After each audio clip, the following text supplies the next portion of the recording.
Welcome to Subramani. I'm going to talk to you about a product or about a problem of the US, which is the student debt. That is about $1.8 trillion. Yes, you heard it right, $1.8 trillion. There has been a pause since March 2020, which would have restarted in in September 2022. So now the repayments must be going on, and of course, all the students are hoping for a waiver by the Biden administration. I don't think there is going to be a wholesale waiver, but there will be some waiver of $20,000 for those earning less than 100,000 or something like that. Some of that will happen. That brings us to a question: class of 22 or 2002, do you consider yourself lucky or do you consider yourself unlucky? One way to look at it is to say 2 years of your life, a lot of it was lost to COVID, which means the chance of good quality interaction with fellow students, with teachers, etc. was lost. So even if you did some high quality educational institution, MBA, some of that was your big loss, right? You definitely couldn't get all the benefits of being in a good institution, whether you could access their library, their swimming pool, their gym, interact with the gurus, interact with fellow students. A lot of this definitely you suffered. So what do you consider yourself unlucky for that? Wait a minute, just hold on to the class of just look at the fate of the class of 2020. Their fate was much worse. Recruitments were not good. People were laying off people. Companies were laying off people, right? So their position was perhaps worse than yours. Right now, at least the salaries are good. Recruitment is happening, and you will be able to jump jobs because you started off on a high salary base. That brings me to my old peeve, that the time of graduation is just sheer luck.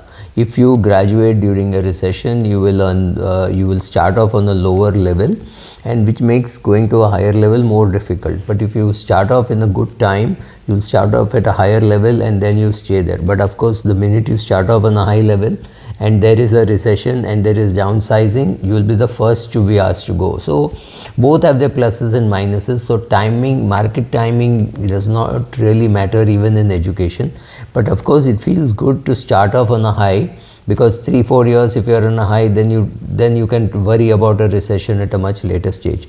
That reminds me, and how much of student debt should you graduate with? My take is you should not have more than 1 year CTC as your student loan. So if you go into an IIM and if you go to an IIM and you have a 23 lakh student loan, which is the whole fees, and you should be able to get I think 1 year CTC of more than 25 lakhs. So then you're fine. But if you go to an institute where you are paying 20 lakhs or 25 lakhs and the starting salary is 6-7 lakhs, and that's the norm, right? That means you have got 4 years CTC as student debt that will keep compounding, because you will not be able to repay at a very good rate. You will be able to repay, but you will not be able to repay everything in 2 years or 3 years. So which means you will pay a lot more interest. So you might take about 8-9 years or 10 years to repay, because you need to understand that out of the 100 rupees that you earn, you will pay tax, you will pay for rent, if you are staying outside your house, you will pay for food, you will pay for all those amenities, you will pay for entertainment, right? You will pay for all that, and then you will also be repaying the student loan. So that's not going to be very easy. So while you're taking your loan, you please be careful about how much loan do you need. If you need a full loan, then I suggest that you postpone your MBA by a year or two. Let's say you graduated with an engineering or a CA degree in 2021. It's not necessary that you have to join for your MBA in 2022. In fact, I would think you should write your GMAT and wait for a GMAT institution to pick you up after 4-5 years work ex. You would have put together some money. Use that money to pay your fees rather than borrow money to pay fees. Exactly the way how I would suggest you buy a car, buy a fridge, buy a motorcycle. Remember, these are depreciating assets, so these are not assets for which you want to borrow. Education is a good appreciating asset. In fact, it is one asset for which it is worth borrowing, because the ROI will be good.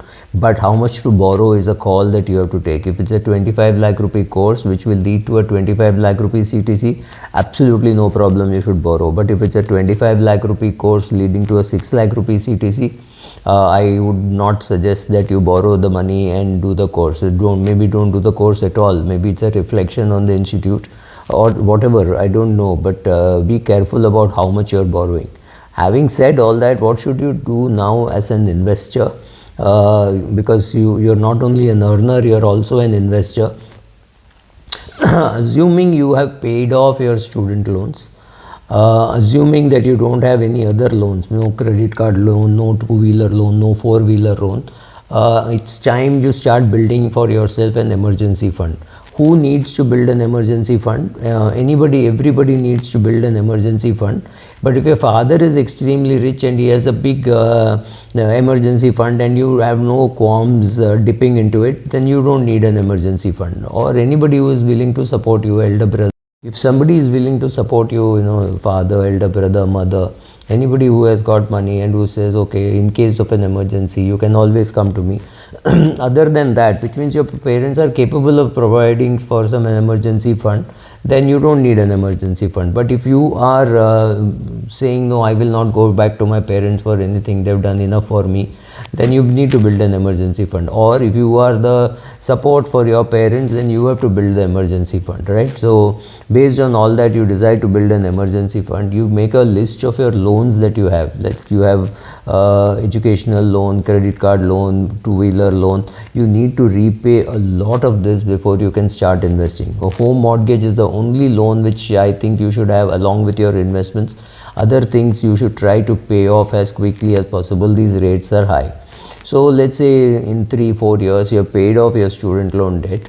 You don't have any credit card debt. You have a two-wheeler, but that you have bought with mostly your own money. You bought a second-hand bike. So you don't have any other loans, then only you should start investing. If you have any kind of loans, the rates which they charge you is pretty high.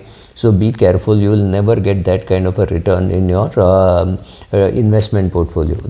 Also you have to build the base for investing. The base for investing is first an emergency fund, second adequate medical insurance for you and the people you support.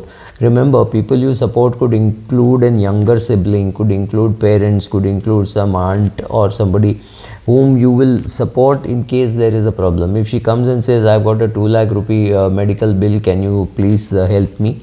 If you are going to do that, you might as well support her by taking a medical insurance, because in the worst case scenario, you are anyway going to give, and that is going to come out of your corpus. So that shouldn't happen. So if the people around you, the people you love and the people whom you support, which could include your maidservant, I'm not saying anything in whom you should support and you should not support. A lot of my friends have taken medical insurance nudged by me for their drivers, for their maids, for any other servant they have at home, because you know that one day when they turn to you, you are going to support them. You might as well pay their medical insurance premium, right? So if you have done all that, then you start investing. So you build your emergency fund, you have built your medical insurance. Now take term insurance. If there are people dependent on you, build your term insurance. This has to be the foundation after which you can start doing your SIP. Don't start your SIP before you build yourself all this. Ask yourself, do you need medical insurance? Do you need life insurance? Are your parents dependent on you? Is anybody else dependent on you? Then you take for yourself adequate term insurance. Once the emergency fund, the term insurance, medical insurance are in place, that's your foundation. Now you start doing your SIP. To do your SIP, one, you have to sit and learn about mutual funds. If you're not willing to do that, stick to an index fund. Don't say you will not learn and you will still look for alpha, look for funds. You don't have the adequate skill set, don't do it. Or sit and learn, or do both. Start investing and doing an SIP in an index fund and start learning about mutual funds. Once you have done both, then once you start doing both, continue your index funds till you understand it better. Then you shift to large cap, mid cap, multi cap, multi asset, flexi cap, whatever you want to. But right now, if you do not know and you have no inclination, that's not your profession, you're a medical student or you're an accounting student and you're not going to be learning about the investments, get yourself an advisor with whom to learn. start investing in an index fund, and then once you understand, then you start investing, right? So your basic foundation has been built, you've started investing, and you have already repaid all your loans. That's a nice sweet spot to be in. So if you are the class of 22, remember the class of 20 suffered much more than you. You guys are getting a damn decent salary comparatively. There are more people looking for you. Of course, there have been mega layoffs also, but be prepared for all those things, and that you can be prepared by creating your emergency fund, medical insurance, etc., etc. I've said it enough number of times. So build your foundation, start your SIP. Remember, you're much better off than your class of 20, which did not get so many job options, right? So thank you.